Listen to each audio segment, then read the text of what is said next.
Depuis avril 2023, le Soudan est ravagé par une guerre civile qui oppose les forces légitimistes du président Abdel Fattah al-Burhan aux forces dissidentes du général Mohamed Hamdan Hemeti Daglo. Cette guerre civile a causé aujourd'hui 150 000 victimes et a provoqué le déplacement forcé d'environ 10 millions de personnes. La situation est alarmante, à la fois à l'aune du droit humanitaire, mais également au regard du droit pénal international. Génocide, crime contre l'humanité, crime de guerre, on en parle maintenant dans Afro-Droit avec notre invité.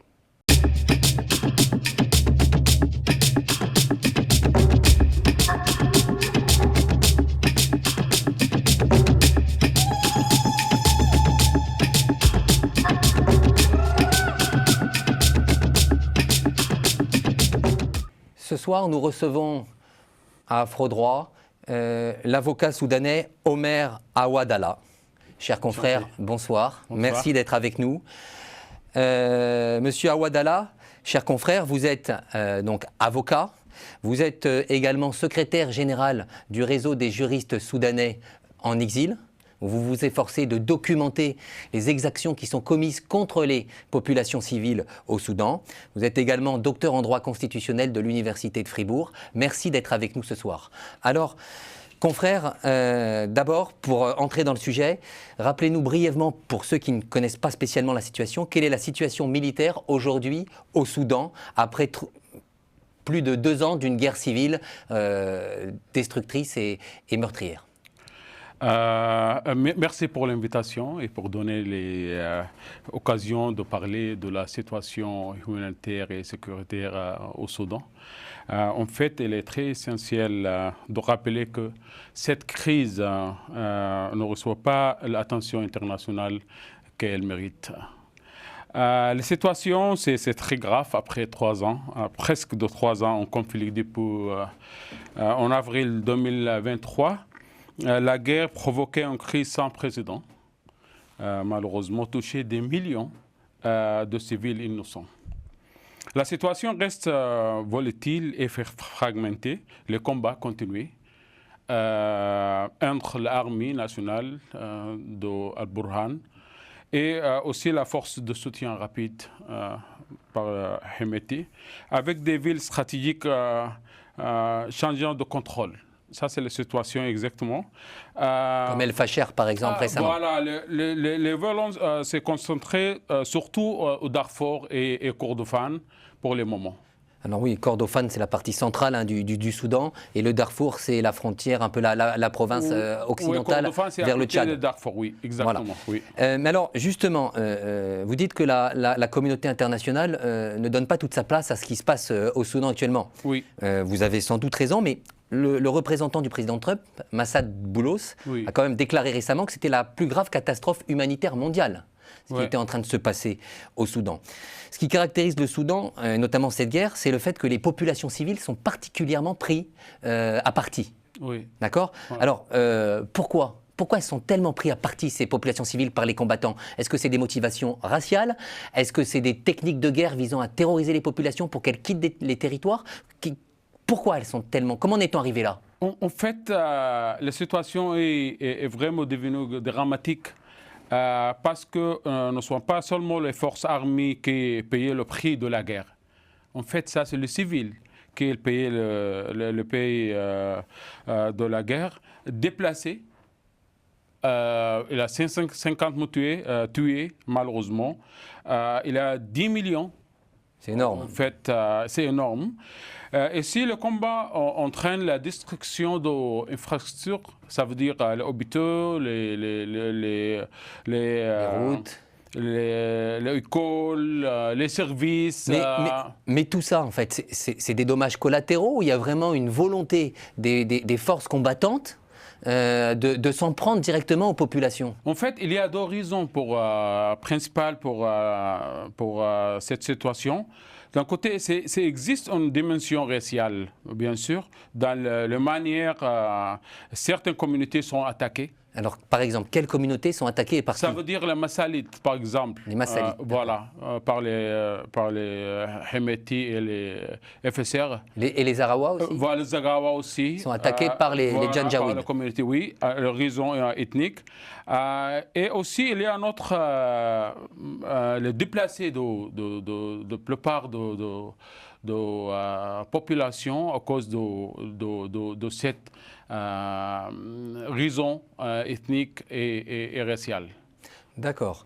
Alors, on va explorer ce point. Aujourd'hui, est-ce que vous pensez que la communauté internationale puisse effectivement apporter des solutions? Je pense notamment au quartet sur le Soudan, composé de l'Arabie Saoudite, du Qatar, des Émirats Arabes Unis et des États-Unis. Oui. D'accord. Est-ce que vous pensez qu'ils peuvent apporter une solution pour arrêter, en fait, au moins ces exactions sur les populations civiles? Je pense oui et non. Parce qu'il y a question de crédibilité pour les international communautés, parce que malgré la décision de l'ONU de lever le siège autour de Al-Fashir et à notre ville comme Kadougli et comme Ad-Dalanj, Baba Noussa hier, mais malheureusement les forces rapides, ils continuent le siège, il n'est pas levé jusqu'à la crise. Le prise de Fashir, malheureusement. Et aussi, il y a une autre chose très sensitive, la présence de Émirats Arabes Unis, les Émirats Arabes Unis. Dans le processus de médiation. Dans le même temps, il se tenu le RSF. C'est pourquoi... Donc vous pensez que certains membres de ce quartet, comme les Émirats Arabes Unis, d'après ce que vous nous dites, oui, seraient à la fois juges et partis? Exactement. Exactement. C'est question de crédibilité, mais en manière générale, bien sûr, la communauté internationale doit intensifier ses efforts pour protéger les civils, par exemple, et encourager une solution durable. Ne peut pas faire se tenir un vrai dialogue entre les Soudanais eux-mêmes. D'accord. Alors, parlons de vous plus précisément, confrère. Vous avez été inscrit longtemps, vous exerciez inscrit au barreau de Khartoum. Exactement. Hein, vous avez été obligé donc de quitter, en raison de la situation sur place, votre pays pour venir en exil en France, où vous avez désormais... Vous animez désormais votre réseau des juristes soudanais. Oui. Est-ce que vous pouvez nous dire concrètement pour quelles raisons vous ne pouviez plus exercer votre profession au Soudan? Concrètement, hein, qu'est-ce qui se passait dans votre vie et pourquoi vous avez été contraint à l'exil? En fait, il y a deux raisons pour ça. Les situations sécuritaires, bien sûr. Vous étiez physiquement menacé aussi, bien sûr. Il y avait donc des combats au Soudan.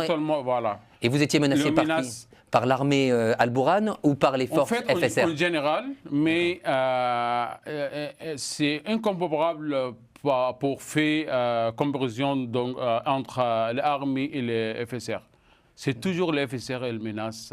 D'accord, donc il y avait quand même les forces de soutien rapide essentiellement qui vous menaçaient et vous pouviez être victime à tout moment d'une exaction dans les rues de Khartoum. Infrastructure détériorée, compris mon propre cabinet aussi, malheureusement c'est démoli. C'est-à-dire que ça a été démoli, votre cabinet a été détruit pendant les bombardements, pendant les combats, c'est ça? Oui, et aussi les institutions officielles comme les tribunaux et les services judiciaires. Tout s'est arrêté en fait. C'est démoli, exactement. Donc il n'y a plus aucun état de droit aujourd'hui au Soudan. Voilà. Il n'y a plus de service public de la justice aujourd'hui au Soudan? Il n'y a pas. Mais heureusement, la création de le réseau de juristes soudanais que vous animez, il m'a permis de continuer notre rôle comme défenseur des droits de l'homme. Alors justement, c'est intéressant. Voilà. C'est une question là-dessus, parce que c'est ce qui fait quand même la singularité de votre activité ici en France. Aujourd'hui, vous documentez, hein, vous vous efforcez de documenter les crimes de guerre, les actes de génocide, les crimes contre l'humanité qui peuvent être commis au Soudan. Concrètement, comment vous faites ? Comment vous procédez? C'est pas facile. En fait, le réseau de juristes soudanais, c'est pas seulement pour documenter le crime au Soudan contre les populations civiles en général, mais contre les juristes soudanais. Ça veut dire les avocats, les juges, les autres confrères. D'accord. Ouais, c'est pas seulement pour les avocats. Et nous travaillons aussi à partager et soutenir des collègues d'avocats pour le Conseil national des barreaux aussi en France. Oui, vous êtes hébergé par le Conseil national des barreaux à Paris, très bien. À Paris. Et pour cela, on reste en contact permanent. Ça c'est notre façon de travailler. D'accord. Donc, si je comprends bien, vous êtes d'abord, en fait, le réseau des juristes soudanais, vous documentez d'abord les exactions et on peut le comprendre, hein, parce que vous n'avez pas des moyens, vous avez des moyens limités, mais qui sont commises d'abord sur des avocats, les juristes. des juristes, des magistrats, des gens qui pourraient œuvrer à l'état de droit et à la protection des libertés et qui aujourd'hui au Soudan ne le peuvent plus. Exactement. Voilà, donc vous documentez les exactions commises à leur endroit. Voilà, mais aussi pour coordonner notre travail documentaire d'assistant pour notre confrère par traverser, soit déplacé au Soudan ou bien réfugié. D'accord, donc une chaîne de solidarité également pour les hommes de loi soudanais qui, en raison des combats, sont obligés de s'expatrier et de fuir leur pays. Comme moi. Comme vous. Voilà. Comme moi, je suis là à cause de la guerre. En fait, on a bien installé là au Soudan, mais malheureusement, tout a été chamboulé. Il n'y a plus d'état de droit, on l'a compris. Plus de justice, en fait, au Soudan. C'est la loi du plus fort actuellement. Est-ce qu'aujourd'hui, alors je reviens quand même à cette problématique plus large des génocides menés contre certaines populations. Aujourd'hui, selon vous, on a parlé tout à l'heure des Massalites et des Zagawa, au Darfour. Peut-on parler de génocide envers ces populations? Est-ce qu'il y a vraiment une volonté, une intention d'éradiquer ces populations? Oui. Selon le rapport de l'ONU et le droit international, les violences contre les Massalites et Zagawa présentant des éléments de génocide, bien sûr. Ces populations ont été ciblées en raison de leur identité ethnique. Ça, c'est la première chose. Avec les massacres aussi, qu'est-ce qui se passe à Djenena? Le 2023. Djenena, c'était en novembre 2023, je crois. Non, c'est le mai 2023. C'est aussi une ville du Darfour. Djenena, oui, exactement. Qui a été prise par les forces de soutien rapide en mai 2023. Voilà.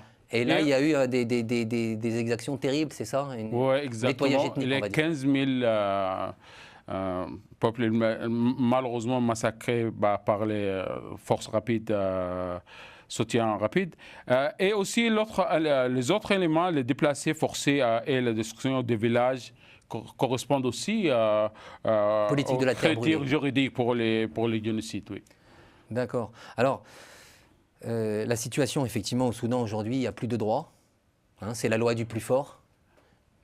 Il y a bien sûr, après les prises de l'armée nationale, par exemple à Khartoum, il commençait pour... D'accord, donc l'armée quand même, le président Al-Bourhan essaye de restaurer un appareil judiciaire quand il reconquit... À Port-Soudan, l'institution, une fonction comme normale. Intéressant, donc ça c'est positif. Donc c'est vraiment sur les zones de guerre ou bien contrôlées par les FSR, qu'il n'y a plus d'état de droit du tout. D'accord. Exactement. Alors, deux questions pour terminer. Est-ce que vous pensez que le droit pénal international et la Cour internationale, la Cour pénale internationale peut jouer un rôle? Et deuxièmement, comment vous voyez l'avenir de l'appareil judiciaire au Soudan? Pour les premières, je ne suis pas vraiment encouragé parce qu'en Afrique, il y a toujours les problèmes d'impunité, malheureusement. Mais pour les deuxièmes, pour un rappel judiciaire rétabli, très essentiel, bien sûr, elle doit être indépendante, protégée, témoins et victimes, ça c'est très important. Et ça, c'est ce qu'a commencé à faire le président, apparemment, d'après ce que vous nous dites, Al-Bourhan, sur les zones qu'il a reconquis de Port-Soudan à Khartoum. Exactement. Mais aussi, il y a un problème de comprendre le rôle des défenseurs. Ce n'est pas seulement le rôle des défenseurs, ça veut dire en général, vous êtes... vous êtes avec Al-Bourhan, ça veut dire vous êtes contre la rapide force des Janjaweed. C'est pas comme ça. Il faut comprendre le rôle de défenseur des droits de l'homme. Exactement. Voilà. Au service du droit et pas au service d'un parti. Le problème au Soudan, même dans le territoire contrôlé par les armées et par le Burhan, il ne comprend pas le rôle de droit de l'homme. Chers confrères, en tout cas, merci d'avoir accepté notre invitation. On retiendra de votre invitation qu'en fait, le droit au Soudan, c'est l'affaire des Soudanais, d'accord, et qui, après la guerre, lui feront retrouver toute sa place. D'accord, merci. Merci, confrère. À bientôt. Au revoir. Au revoir.